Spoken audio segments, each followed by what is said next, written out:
the folks, the users, whether they're in healthcare or wherever, are always pushing at the limits of what the network allows. And that certainly is where we are now. Welcome to the Business of Healthcare podcast from the Center for Healthcare Leadership and Management.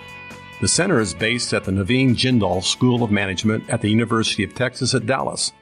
The show, like the center, brings together business leaders and other forward thinkers to discuss how best to meet the challenges of a rapidly changing, increasingly complex healthcare industry. I'm your host, Dr. Bob Kaiser, Director of the Master's Program in Healthcare Leadership and Management for Professionals. Today, we're going to have a high-tech discussion that will affect every one of us in the near future and most certainly make a profound impact on the business of healthcare. Just tune into your TV and you can't miss another commercial for 5G. That's right, 5G. So join me in welcoming Martyn Crew, Director of Industry Solutions at Gigamon. Now that name has to stand for something ginormous, so I'm anxious to hear more about that. Gigamon is a leading provider of next-gen network visibility and analytics and works closely with many key players in the healthcare space.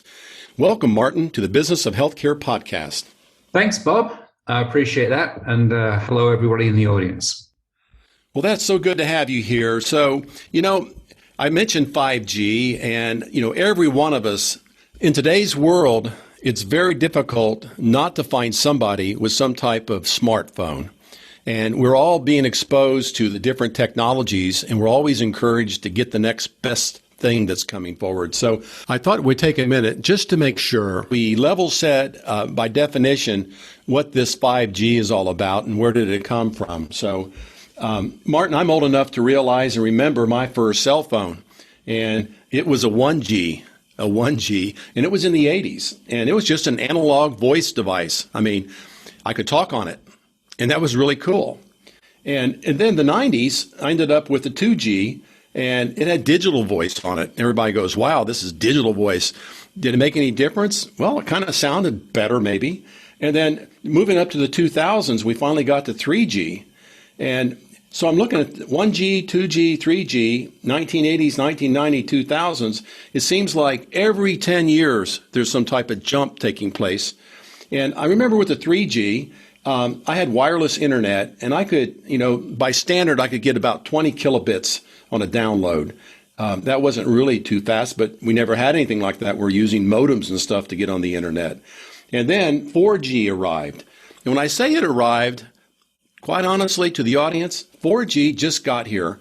And what we were told, you had 4G LTE. And nobody explained what LTE was.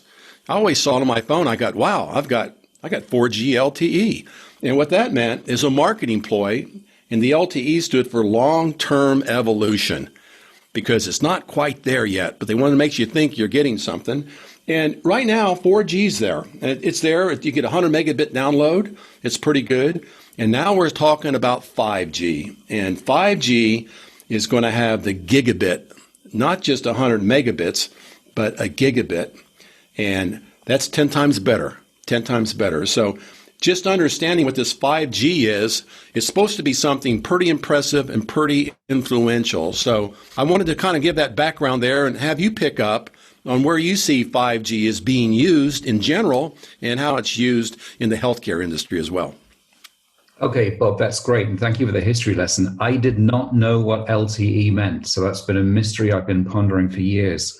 And we should definitely revisit that thought in the context of 5G, because long-term evolution definitely applies to where we're at now and where we're going to be for the next couple of years in terms of 5G. So let me give you a bit of my background, and then we can start talking about healthcare. So my role at Gigamon is that I'm Director of Industry Solutions. So that means I'm responsible for sort of taking our core messaging about the networking, visibility, and analytics solutions that we provide to the market, and adapting those to the needs of our core vertical markets, which is government in all its forms, the telecommunications industry, financial services, and healthcare. So this discussion is good because it's at the intersection of a couple of our core industries, telecommunications and healthcare. And I do think that those two things are really converging right now. I think those of us who've looked at what's happened in healthcare over the last few months or been a patient in it, whatever capacity, have obviously seen the evolution of things like telehealth. And I think one of the critical things that 5G is going to enable is meaningful levels of telehealth and remote diagnostics. Okay, well, just aside from, our lives and having these phones and stuff, why is 5G needed? And the message I'm hearing is that there is so much data and so many things, and the growth in that use of communications is just absolutely going rocket blast fast. And for example, I saw a statistic that said that the average cell user uses about 7 gigabits of data a month. And in the next 3 years, that will increase by 7 times. So the current networks that we have do not allow us to utilize the technology. We'll have slowdowns, we'll have latencies. Basically, it's going to get like the highway, like the 405 in LA, crowded, and the traffic's going to back up. So this new technology has to be used. And so with that thought in mind, we're hearing a lot of things about investments. It's going to take a lot of money to really implement this 5G. What's your thoughts on that, Martyn? Yeah, I think it definitely is. So I totally agree with what you were saying about data volumes. It's going to massively increase. And I think one of the things we've seen over the course of the evolution, not just of telecommunications, but of networks at all, is that content data expands to fill the available capacity. And we've certainly seen that on all of the existing networks we've had to this point. The folks, the users, whether they're in healthcare or wherever, are always pushing at the limits of what the network allows. And that certainly is where we are now. When we look at our healthcare customers over the course of the 2 or 3 years, they've probably been working with us, some a bit longer, but mostly the last 2 or 3 years, their data volumes have increased exponentially. And when we look at their growth forecasts for the next couple of years, they're all in the sort of the 25, 30% range, some significantly more than that, depending on where they are in their evolution on various technologies. But I think what we're going to have with 5G, when we have it in its fullest implementation, is the capacity to do the things that we've wanted to do for a long time within the healthcare industry. For a long time, we've been talking about really enabling video communications between doctors and patients, between researchers and other people within organizations, to cut down the amount of face-to-face and visit-based traffic. We've known for several years that most patients don't like going into doctors' offices. It's inconvenient, it takes a lot of time, it's not an experience they put a particularly high value on anymore. So the more we can do remotely, the better.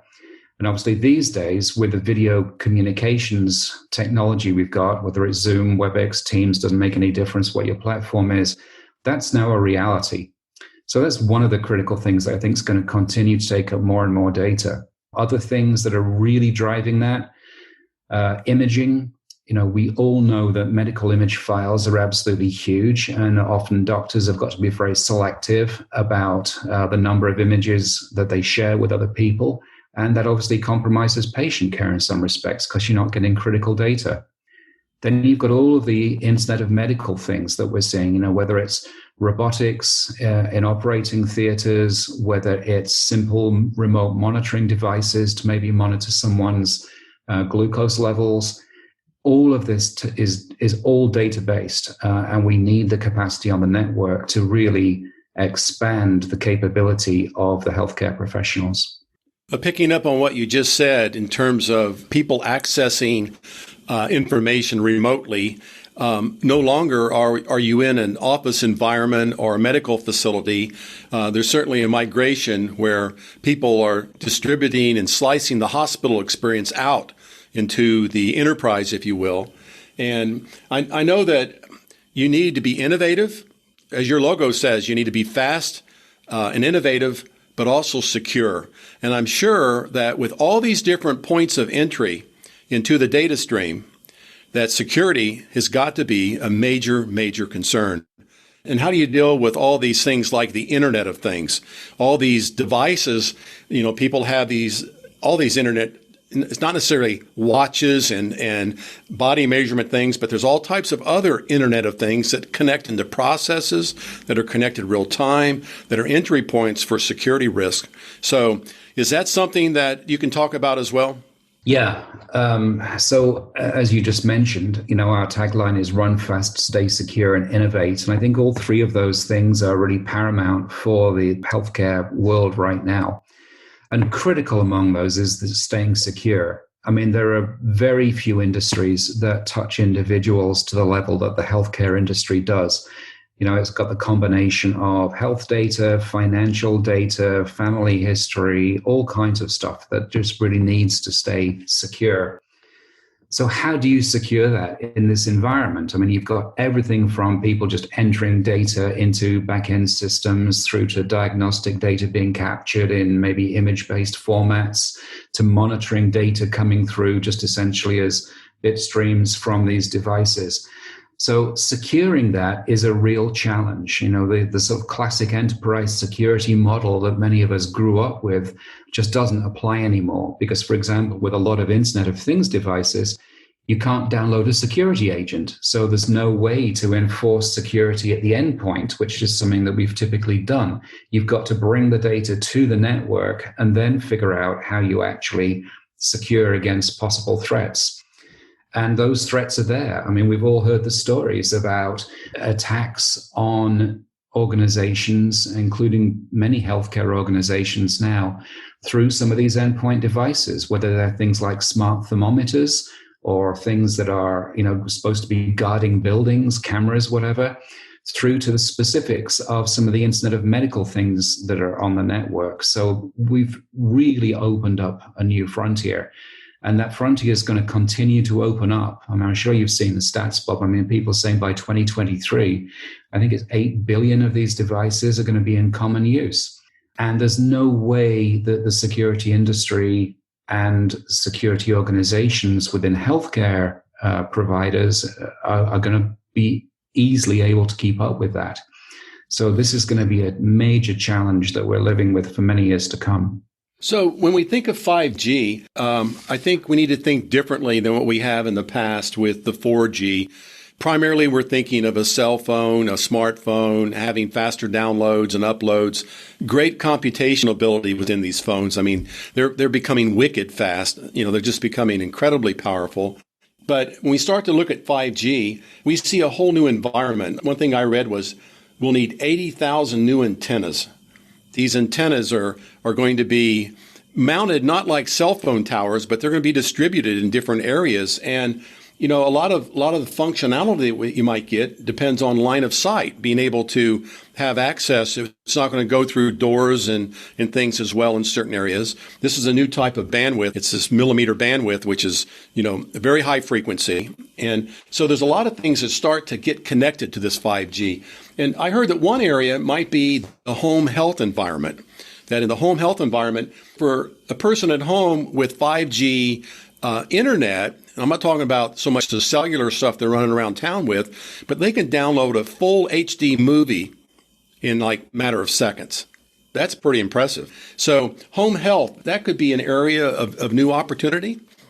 Absolutely, yeah. And I think it would be really important. So just something just very, very specific and actually very close to my heart. I have some elderly neighbors, and they're using monitoring devices of various sorts to automatically relay any changes in their critical conditions to the local hospital. And last night there was a call out to their house and it was all triggered automatically. They didn't have to pick up a phone, didn't have to talk to anybody. It was automatically triggered.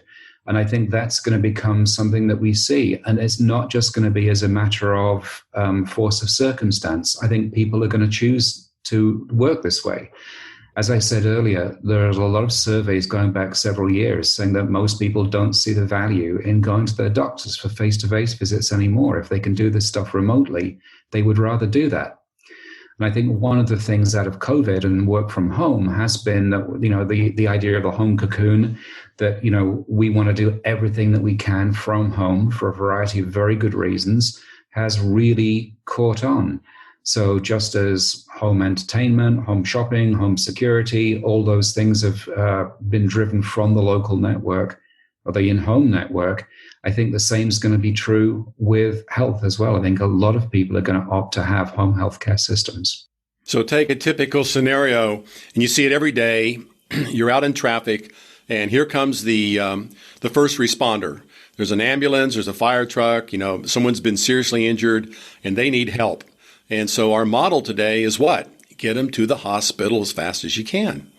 So try to envision an ambulance which is equipped with 5G, and you can bring the hospital to the patient and not have to take the patient to the hospital as fast, maybe. That's a disruptor. I mean, that's a whole new way of thinking, isn't it? It is, and it's a disruption that saves lives. I mean, if you can enhance the healthcare that can be delivered either within the ambulance or when a first responder gets to an incident that's occurred in a house, as happened, locally with me last night. If you can provide the highest possible level of healthcare in that first 20 minutes, statistics clearly show that person's got a far better chance of survival. So I think in that respect, this isn't just game-changing technology, this is life-changing technology. This episode is brought to you by the Center for Healthcare Leadership and Management, the definitive resource for healthcare management education in North Texas. The center is based in the Naveen Jindal School of Management at the University of Texas at Dallas. It plays a unique role in training the next generation of healthcare leaders to meet local, regional, and national demands. The Jindal School uses its strengths in accounting, administration, finance, marketing, and information systems to educate highly qualified personnel for healthcare administration and executive leadership positions. The center is home to 7 healthcare leadership and management programs, including undergraduate and graduate programs, as well as executive programs for physicians and working professionals. For more information, visit us online at jindal.utdallas.edu/healthcare. On the topic of cyber threats, I saw a statistic, and it was pretty alarming. It said that the number of cyber attacks on healthcare organizations for the first 9 months of 2020 was equal to all of the 2019 attacks. Yep. Healthcare data breaches, over 2,500 of those in the last 10 years. That's a lot of data breaches. The value of a medical record on the dark web is 10 times more than the average credit card. Wow. So maintaining security with all these Internet of Things devices, all these other things connecting in there, that's got to be a key element there. So does 5G lend itself to do a better job of security, or is it the things that you do at Gigamon that helps that? Yeah, I mean, I think it's the things that organizations do with the data. But I mean, I think your fundamental point here is right, that, we're moving into an area of increased risk. I mean, the more data there is, the more data can be correlated, the more value that it actually has, and therefore the more it's going to be targeted by people. And we've very clearly seen this. I mean, you mentioned, a number of different types of attacks, the increased incidence of ransomware attacks on hospitals is one of the things that we've been monitoring, and that's I haven't seen stats for the end of September, but I mean, certainly, as you said, up to August, 90% increase in those types of attacks is absolutely what we're seeing as well.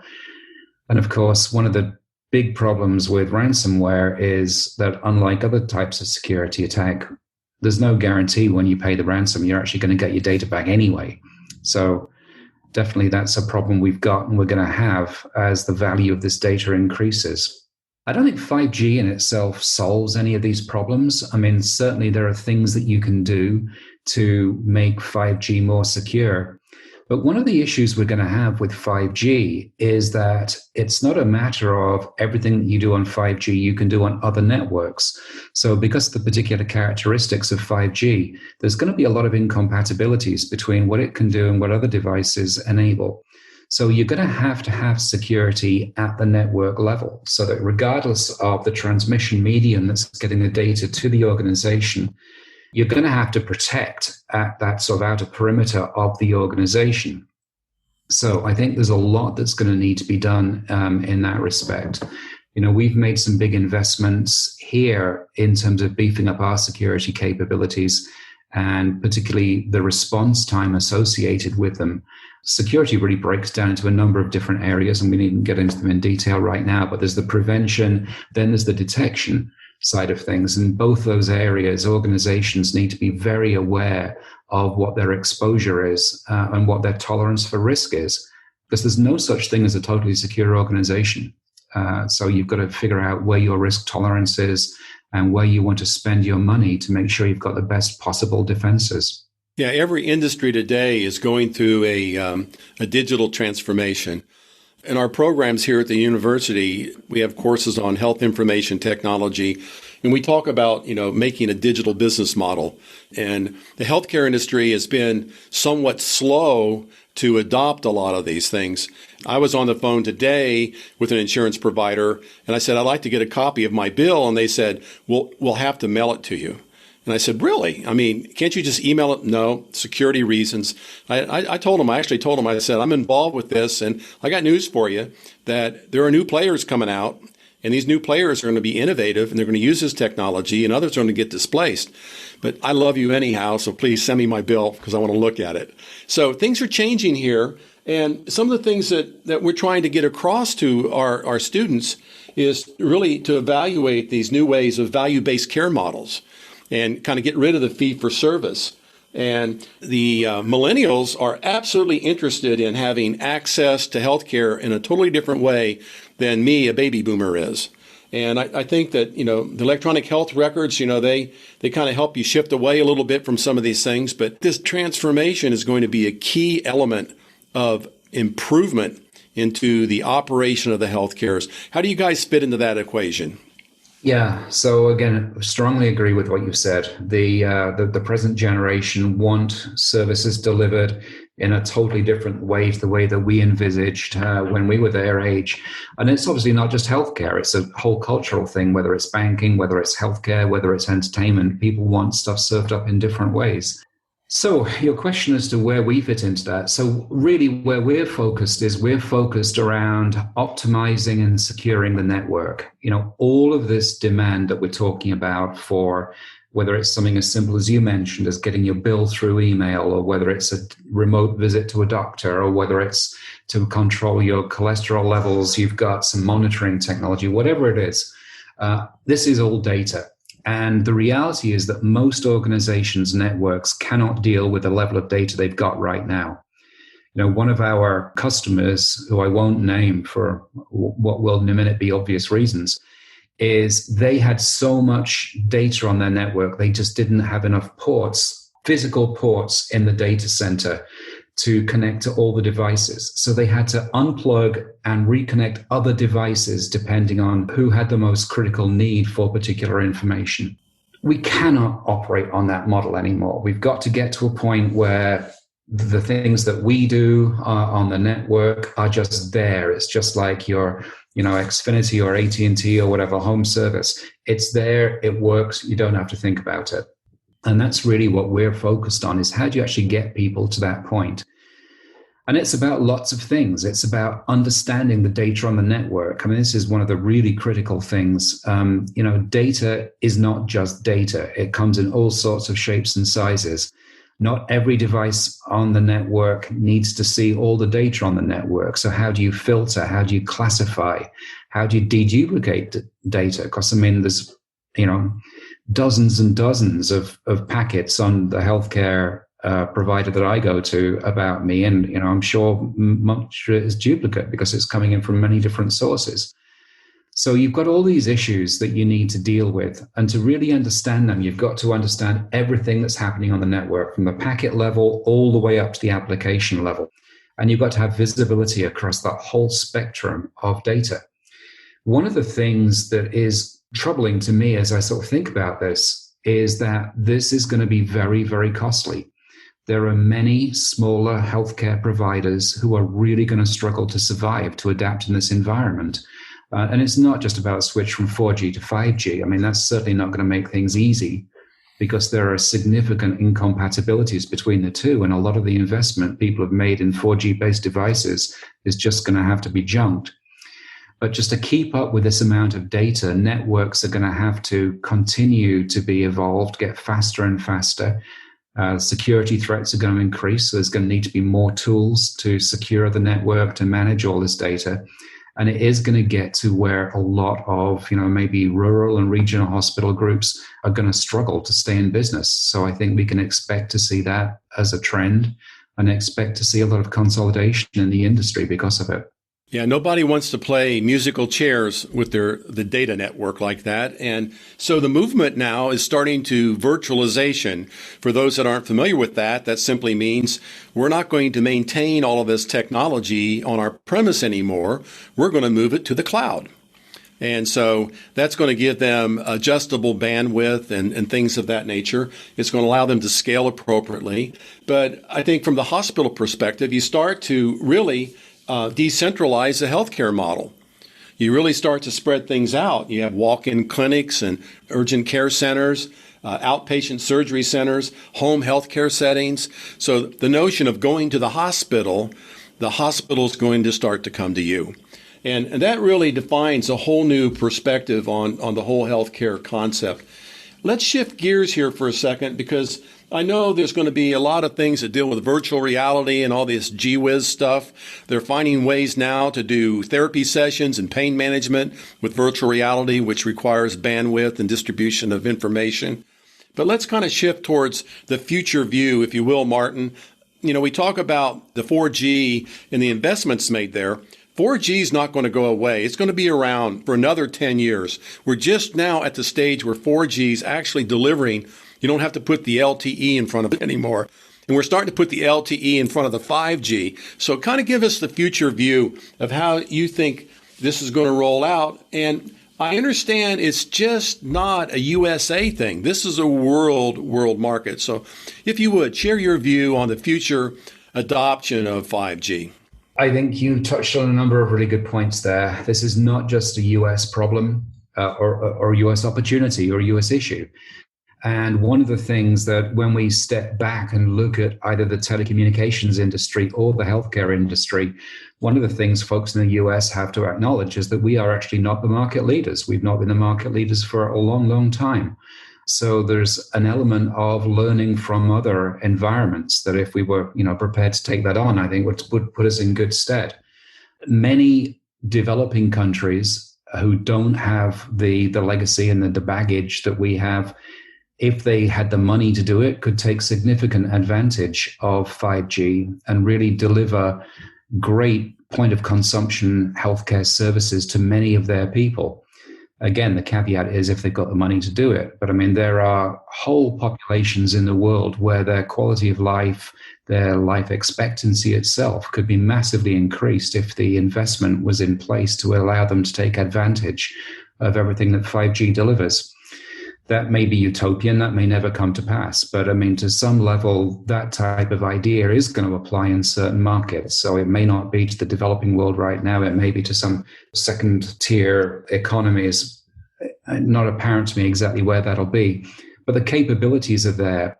Just looking at the US, you have huge amounts of the US that are still predominantly rural, and where for many people, the nearest, high quality healthcare is 2 or 3 hours drive, a couple of 100 miles away. It's the point that we made earlier on. If you can actually equip first responders with the equipment, with the communications capability to deliver that care closer to the point where it's needed, you are directly impacting probability of survival in many, many cases. So I think that's one of the things that I would like to see if the US can figure out a model where that can happen.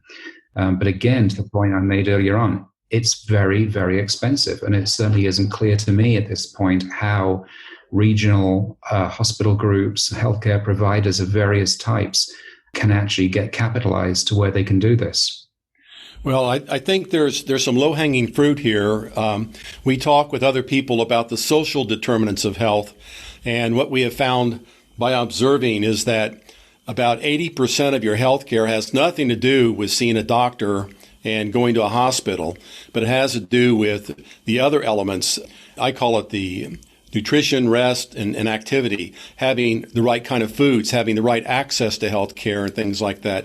I think that's where this mobility improvement in networks is going to allow to reach out. And not only we like to talk about population health, but you could actually extend that view to world population health, where you could actually, you see all these mercy ships and Doctors Without Borders that go out and do things.